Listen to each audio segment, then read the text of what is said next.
Good morning, Matter Grove Academy. My name is Antonella Rodriguez. And I'm Maria Yoa, and we have the pleasure of kicking off the first edition of MGA Today for the 2024-2025 school year. So Marlins, let's dive right in. Lock gates, new systems. We'll take a look into the safety team and procedures here at MGA. Then, we take a preview for the year for our varsity performance teams. And then a bite into Hispanic Heritage Month with our segment, Eating with A&J. Sit tight, because we have brought you these stories and more later on MGA Today.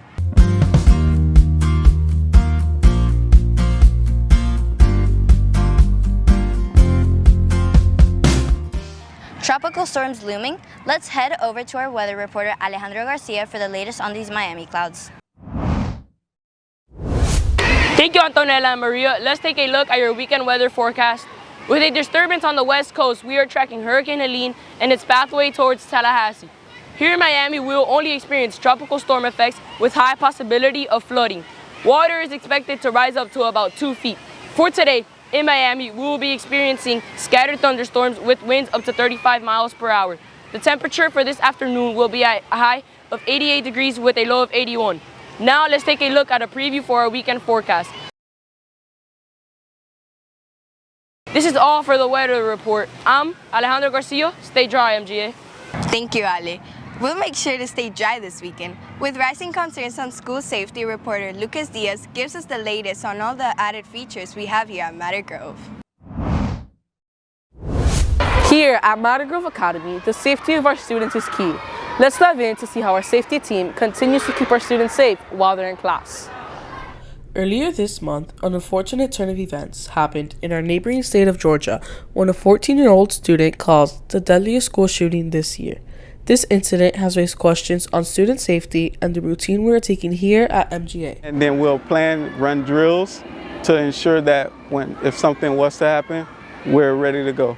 Safe School Officer Anthony Corbett explains to us how districtly they are mandated to hold 6 safety drills yearly and the daily routine he takes to ensure safety. Making sure all the gates are secured and locked, making sure all entryways to the school is secured at all times.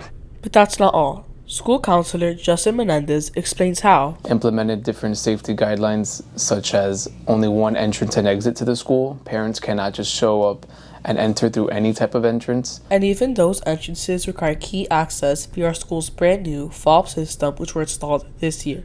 While external threats are being watched from the outside, Menendez explains how he helps secure the building from within. I'm also part of our threat assessment team, which ensures safety as far as any student situations that deal with threats. And those threats are handled by the core 4, which include Menendez, Alain Suarez, Elizabeth Toledo, and our school resource officer. They take all threats involving students in and off campus and assess them to ensure safety. MGA also keeps a crew of blue for added protection. Here, departmentally, the City of Miami trains us in a way where we have to actively respond to the threat. City of Miami Police Officer Alvarez shares that in the event of a threat, you're instructed to shelter in place. And while we hope we're never required to take any of these safety protocols, we know here the team at MGA are willing to do. And I put myself on the line so that you guys can come here, learn, and go home. It's clear that the safety of our students is important to everybody, not just our safety team. Reporting for MGA Today, I'm Lucas Diaz. So thankful for our wonderful safety team. Now let's take a closer look at what's in store for our performance teams with the reporter Valentina Garcia. Here at MGA, once that bell rings at 3:25, you can already hear the heart of MGA. Our varsity performance team's hard at work to prep for this season. As the school year begins and our performance team starts to kick off their season, new year means new teams, and getting to know those members are imperative. My favorite part about coaching is really getting to know the girls that are on the team, interacting with them, teaching them new skills, and seeing how much they grow throughout the year. Girls with their students, our Marlonette coaching duo have grown together way beyond these walls.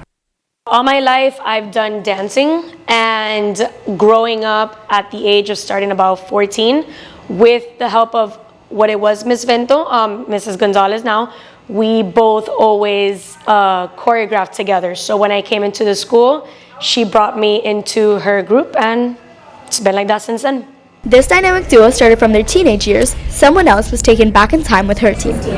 So in middle school, I used to be in color guard, and I thought it would be a great idea to bring this team to the school. And as the newest group of our performance team with just 1 full year under their belt, Coach Brittany Valdez plans include. So this year I want to take our team to competition for the first time ever for the Matter Grove Royals. Those high hopes aren't just a one-mind thought. With the shifts of junior varsity cheer transitioning to the leadership of our varsity coaches, Coach Lisa Martinez shares how inspired us as we saw the talent that they had last year and the potential, and that really made us excited for the new year. And this year, all the teams are looking towards new accomplishments. goal really is to build them up from the JV team to eventually be on varsity and to really excel at all those competitions that we go to. And while the varsity cheer team has been competing for many years, the Marlinettes are hoping to push the bar. Honestly, competition this year. We have a lot more this year. Last year we did 2 to 3, I think, and this year we're kind of taking it up a notch. We're going to even bigger competitions. So First year Marlinette dancer Adriana Morales shares with us her hopes for the year. This year my expectations are like placing in our competitions and just like enjoying ourselves. You can catch all 3 of our performance teams for their first performance of the year at the Say No to Drugs Pep Rally, October 31st. Reporting for MJ Today, I'm Valentina Garcia. We'll make sure to mark our calendars for that pep rally performance. Now, rising to the top, let's hear from our commentary duo, Matthew Yanis and Owen Hernandez, and their latest opinion. With the 5th floor soon being available for us, the question of who's getting first dibs is popping up in conversation. Welcome to the battle of the 5th floor. Teachers and students alike have been debating who should have their new room on the 5th floor. As a proud supporter of Student Council, I think they should get their room because they are in need of more space. And on the other hand, I believe students in geometry should have the classroom, because currently we have no permanent classroom for them. With the stress of having to move to room, who is more deserving than our MGA scholars? Besides, isn't 212 big enough? Sure, 212 is big, but now that we have a brand new active floor and full-time teachers teaching STEM in there. Also, Student Council has big plans and it needs a new room for them. Student Council could host events such as dances, art shows, and general meetings on a whole new scale. But what about after school? Multiple clubs are debating on who should have practice in the new room after school. It's every Marlin for themselves. I think cheer should take their room. They represent our school in a very important way. They need practice since they attend such high-profile events, and they could use a little AC. I think the Marlinettes should have the room because they perform the entire holiday show and at large sporting events. They run a tight schedule and a little more space couldn't hurt. Besides, the room's roof is not very high, and cheer is known to perform elaborate stunts and tricks which require a high ceiling. And they don't want nobody stuck in the roof, now do they? Well, what if they shared? What do you mean? Well, what if the teams made a schedule where they could have practice on different days? That could work. Good idea. Signing off, I'm Owen Hernandez. And I'm Matthew Yanis, reporting for MGA Today. Honestly, can't wait for that 5th floor reveal. It's such a great addition to our school. Whoever gets to use it will be lucky for that amazing view up there. And speaking of views, let's take a look at our newest segment, Eating with A&J, as they take on some Latin treats. Welcome to our segment, Eating with A&J. I'm Audrey Santana. I'm Gisela de Leon. Today, in honor of Hispanic Heritage Month, we're going to be trying popular bakery goods. And we're going to be ranking them too.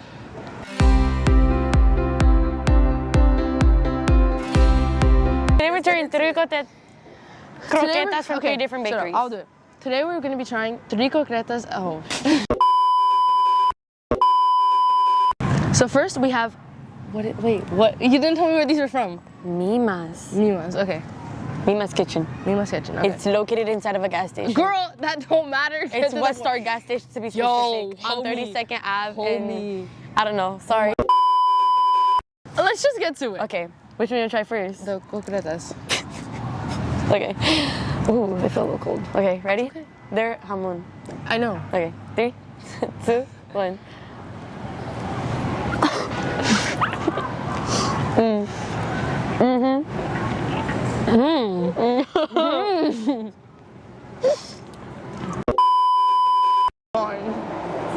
Where'd it go? In my mouth. The next bakery is El Gallito Bakery. Have the same thing, but you know, they finna taste different because different bakeries. And here we go. All right.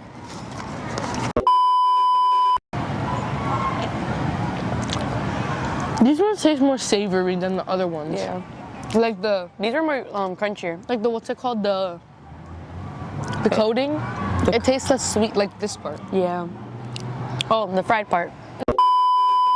Has like more of a savory taste to it. And it, honestly, that's always better in my opinion. What do you think? I just like croquetas. I just like food itself. Next bakery is Mary's Coin Laundry. This is actually in a laundromat, but it's like outside. But it's just a really good place. That's all I care. It's obviously gonna be the best one. It's like obviously it's in a laundry place. That's how you know it's good. Exactly.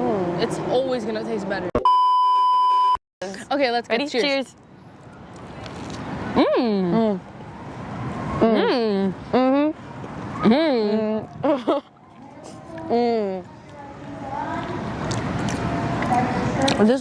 This is definitely the crunchiest out of all of them.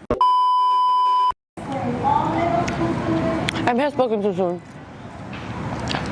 This one, I feel like I could taste the glove, the latex gloves that they used to make it with. Yeah, you definitely can. I don't know. I've always tasted that, but it's so good though. So her ranking is El Galletico first. This one second? Yeah, this one second, and then Mima's third. Mima's third. It was really... Are you tripping? You don't taste no latex in the Mimas. This one you can taste the latex. And that's the best part. My ranking is... Ooh, that's really hard.